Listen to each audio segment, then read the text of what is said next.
Welcome to this episode of the Ninth Grade Experience podcast. We're continuing our series with EHS graduates this summer. So we were doing some digging and we found a successful EHS graduate. You're on Wikipedia. So we were looking on the Wikipedia list of famous EHS graduates. So we have today Senator Clarence Lam, who graduated in 1999. He's a state senator in Maryland, and we'll go into a little bit of detail about his background. But he took some time out this morning to talk to us. So Senator Lam, thank you very much for joining us on this episode of the Ninth Grade Experience. Sure. Happy to be here. So we asked people to kind of give a little bit of background on themselves, just to kind of start off with, just to tell us a little bit about who you are. We'll get into your ninth grade experience after that, but why don't you tell everyone what you've been up to since graduating from Emmaus High School in 1999? Sure. So happy to be here. Thank you for the invite again. And this is great. Although I do want to note that I did not create that Wikipedia page, so I'm not sure how came up. So since graduating from Emmaus High School, I went on to college at Case Western Reserve University, which is out in Cleveland.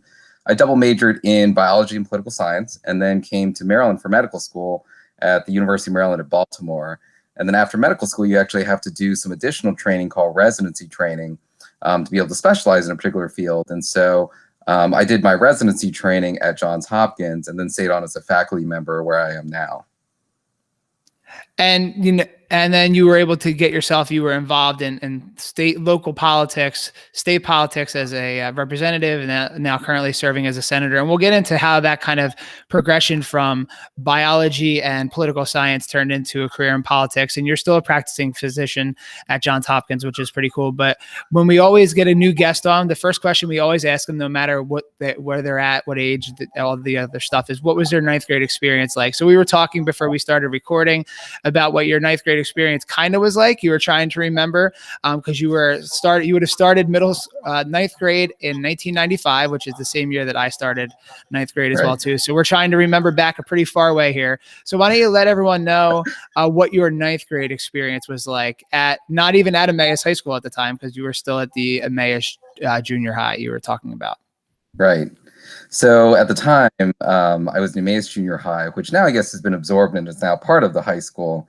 But ninth grade for us was great because ninth grade we were at the top of the class. Like this was the best experience there because we were the seniors at the junior high, ready to move into 10th grade where we're going to be at the bottom of the totem pole again. But ninth grade, looking back, it was great because I just remember it being a fun time, a time to be able to learn and have a lot of friends at the time and be able to experience different things, to learn more about topic areas that we were interested in, have some choices in classes, which up until elementary school you didn't really, or up until junior high you didn't really have. You were kind of told what you had to take for the most part, and to have that choice was great. Just look back at times where things seemed easier and simpler and more straightforward. I guess I'm dating myself. There were no cell phones at the time, and so things were just you built relationships and you talk to people, and look back at times where it was great to be able to learn things and just try different experiences and such. So yeah, really enjoyed my time there at Emmaus High School. So was there something in your ninth grade year that kind of led you down the path of where you decided to go with biology and political science, or maybe even in that 10th grade year, your first year in like quote unquote the high school? But was there something during that like couple year time period that kind of led you in the direction that you decided you wanted to go down? Yeah, I did really enjoy some of my social studies classes back then. I remember one of my social studies teachers in junior high, his name was Mr. Martin, and he, had us actually memorizing all the different parts of the world. We would, basically, I'm dating myself again, he had overhead projector. We would, he would sketch out like the capitals of the world, and we would get tested or quizzed on that. Just enjoyed like learning about where all these places were that you never heard of, and he would show pictures, and you could kind of experience them through a little bit of that. But as a kid, you always dreamed of being able to visit some of these places on your own later on. Really enjoyed that part of it, and learning kind of civics and how basic government works. That kind of led to my interest in taking AP government, which at the time I think we could take either in 10th or 11th grade, but might have been 10th grade. But it was just really an interesting course to learn about things that you were like hearing on TV back then, or about elections that were taking place that you didn't understand much about as a kid, because you never had to vote except when your parents would bring you in to vote. So it was really neat to try to understand and learn some of that behind what actually takes place when people pull the lever. And so just look back on that time as really an experience that I learned a lot from and took away a lot from, to be able to kind of build my interest in kind of politics later on. Was there anything that you were involved with as in a club or activity at Emmaus that kind of helped you? Because we talk a lot with our guests about the things that they're involved in addition to their schooling. When I was doing a little internet searching, the only thing that I could find, and believe it or not, this came up, was that in December of 1997, you had a perfect score at the PA Math League event, which Emmaus was the highest scoring team at the time. So other than that, maybe thankfully for you, and then there's some listings of some scholarships that you won when you graduated. There's not a lot out there from your high school career. I guess that's because we were, before internet, before all the different recordings of different stuff. But other than your math league performance, is there a club or activity that you remember from Emmaus High School as kind of like giving you the opportunity to further that knowledge and further that drive to learn about different stuff that you are interested in now? Yeah, I really enjoyed Model UN. I assume there's still Model UN activities there. Maybe not, but I think it is, and I'm not sure if it's under a different name now, but I know they did do something like that. Yeah, they did do that. Yeah. So, and as part of that activity, we were all assigned different countries, and we basically had to do a deep dive into learning about the background and history of those countries, and really put ourselves in the shoes of someone who was representing that country, who had some familiarity with it. And I think what it really taught me was that to actually learn how other people feel and how they think and why they behave, you have to put yourself in their shoes. That can be sometimes really difficult to do, because you may not understand their culture or their background, their history, their heritage, and being able to flip that switch and be able to put yourself in their role and understand why they think the way they do, I think was really a useful exercise, especially in policy making, lawmaking, and politics. You have to be able to figure out how to work with other people, and being able to put yourselves in their shoes and seeing who they represent helps bring that together and find at least some type of common ground that you can work from. Yeah, it's really interesting. And it's, you learned those skills in that club, and then you were able to apply it, several years later as you kind of progress through the things that you were involved with. I did, as I was telling you before we started, I did try to reach out and see if any of the teachers that are currently at Emmaus remembered you, but no one responded back to that. But I did get some information from a classmate who's now a current teacher at Emmaus High School, Miss Knight, who is one of our biology teachers. She said you guys grew up together and rode the bus together. And her quote about you was that you were a great guy, very intelligent, top of the class, always very humble and modest. So do you think that accurately describes how you were in high school, or is she kind of remembering it slightly different?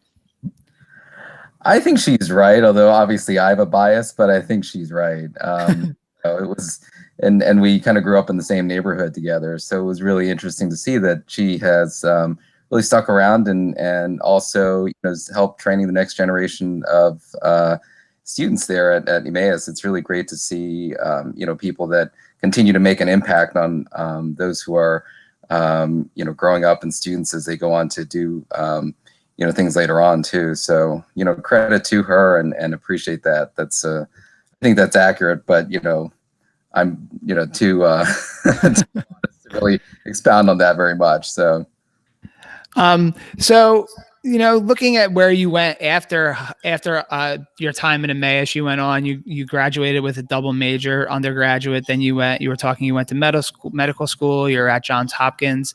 But as I was looking through all the different stuff that you did, the one thing that kind of jumped out to me was that in 2005, 2006, you were the student body president at the University of Maryland, Baltimore at that time. Was that kind of, I was trying to draw the line of like where you decided politics was going to be kind of what you got into in addition to medicine. Did you do any of that kind of like student government stuff in high school? And was like your interest in that, like during the time at the University of Maryland, Baltimore, was that kind of where you first started to see like, hey, if I get involved in a certain way, I can make changes in a lot of different ways, not just like medically, but, policy as well too.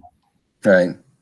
I actually credit it with going back to Emmaus High School as to, where my interest kind of developed from. I think at the time I could take U.S. history. AP U.S. history was like the first AP class I think that those of us that were going through high school could take, because I think it was open to 10th graders for some reason at the time. And so really enjoyed that as to learn like how the country came into being and what brought us to, where we are now and some of the challenges that we face. And then from there decided to take AP government, which I think was probably 11th grade course. And always look back on those as like really the foundational, learning and training that I had to really build my interest in politics and in policy. And that kind of spurred my interest when I went to college to double major in political science and biology. Biology was more because I was pre-med, and pre-med is not a major. And so, with a couple more courses to get a bio major. But political science was always more of my own personal interest. And so I remember taking a course on U.S. foreign policy, and because that wasn't something that I learned much from in high school, and really enjoyed it. And from there decided, well, why not try to get this double major? And did. But that's where I also got involved in student government at Case Western, and was elected as one of the class representatives, served in their student body government, and then carried that on into medical school too, which is a little unusual because most of my classmates weren't really interested in policy or politics, medical school, because they were much more science focused and based. But I felt like it was important to kind of keep an understanding in both. Particularly as a physician, you're there to help people. And while you can help people medically and clinically improve their lives, there are a lot of other things that you can do to help improve people's lives too, outside of the walls of the clinic and the hospital. And so that was why I decided to also carry on my interests in politics and policymaking. I'm sure that's given you a unique perspective now, especially with everything that's going on with COVID-19 and the medical side, but also the policy side. I know you're currently serving on a committee in Maryland on the joint COVID-19 response legislative work group. I wrote that down. I had to get that exactly the way that it was there.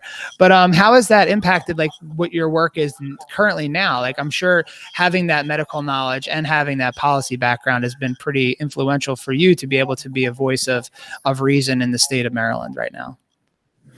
Yeah, certainly. As the only physician in the Senate of Maryland, you bring a unique perspective to the legislature. And, it's really in times like this, that perspective is really important, right? Because there are that don't understand science or the healthcare system. We all, as legislators, bring different perspectives and backgrounds and experience in our jobs to share that and impart that knowledge with our colleagues there. At times like this, understanding the science of the coronavirus is really important, and how it spreads and the public health concerns and how it can strain our healthcare system, are all really critical, important pieces to understand. And so it's really great to be part of this legislative work group focused on COVID-19, because this is kind of bread and butter of what we do in the healthcare side and as a physician. But what we also want to do is share our knowledge with other people. And particularly in times like this, that's really important to do. And what would you say, like, for students that are listening, or parents that are listening, or just people that are trying to learn a little bit about, maybe I want to decide on what to do in my future, like, what kind of advice or tips would you give to students that have these multiple interests, and how to kind of develop that as they kind of go forward in a unique way that you were able to take your love of science and your love of, politics and history and kind of meld that into a career for yourself? Yeah, so my advice to students is really to find something you love and or areas that you love to work on and learn from, and continue pursuing them. That what you're learning at Emmaus High School really sets the foundation for you to be a lifelong learner, regardless of whatever field or area you go into. You'll continue to learn throughout your lives, and being able to do this, is really important because the world is changing so much, right? And so it's really important for you as a student to find those areas that really interest you, whether it's history or science or math or English, and find a job that you can do in those areas that you really enjoy doing, because it's going to be a long career that you will have, that whatever you choose to do in. And so you have to find something that you really enjoy, because what I found is that if someone is working in an area that they really just don't enjoy, eventually they'll work their way around to a different role or a different position, probably in line with what they wanted to do or enjoyed to begin with. And so, while I really did enjoy the science and the, learning about medicine, I also enjoyed, politics and policy making, and, was able to blend those two together, to bring those two areas together. And, that I found to be really rewarding and satisfying, and encourage others to find, those pathways forward too. Okay. Well, Senator Lam, thank you very much for taking some time out this morning to chat with us and to kind of give us a little bit of an update here. Is there anything else that you would, reminiscing on your days at Emmaus High School, or just kind of looking back on that time frame as a ninth grader? You gave some good tips there for kids to pursue their interests, but as any advice for like students that are currently in ninth grade, and kind of like that experience and the way that you kind of came into Emmaus High School and kind of decided on your path, let's say? Yeah, ninth grade, particularly now, since ninth graders are coming in new to Emmaus High School, I think what's important is to, use the independence that you have now in high school to find others that, that can be that you can build relationships with and friendships with, and hopefully use that to serve as a foundation for other experiences that you have in the future. You're now given a level of independence that you just never had before. And it's important to be able to find your own voice, find who you are. And those early years in high school really give you the opportunity to do that, and to figure out what direction you want to go later on, and to have some of those foundational experiences that you can always look back on and reflect on with some fond memories, as we are now. And so, use that time wisely, because the first year of high school is when you build all those relationships, and people pretty quickly fall into the group that they like to hang out with, or others that they connect with. But that early time period during ninth grade really gives you opportunity to kind of, with everyone coming together and everyone being you, to find others that you want to continue to build relationships and your years in high school with, moving forward. So, keep an open mind. I think there are, particularly these days with all the challenges that we see, it's great to be able to build experience with different people, and, find your own voice in things. So encourage people to do that.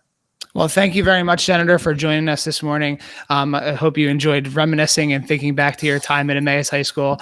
And thanks so much. And we'll look forward to looking to see how you progress in the future, and the great things that you're doing for the state down there, state of Maryland. So thank you very much for everything. Sure. Thank you. Let's thank our sponsor for this show, the East Penn Education Foundation. This podcast has been made possible through a $1,000 grant awarded to teachers like me each year who are attempting to do unique projects in the area of science, technology, engineering, arts, and mathematics. The foundation supports programs that put learning in motion by giving students the tools they need to think actively in a complex and changing world. You can follow them on Facebook at EPSD Education Foundation, on Twitter at EPSD EdFound, or on Instagram at EPSD Ed Foundation. Now on to the show.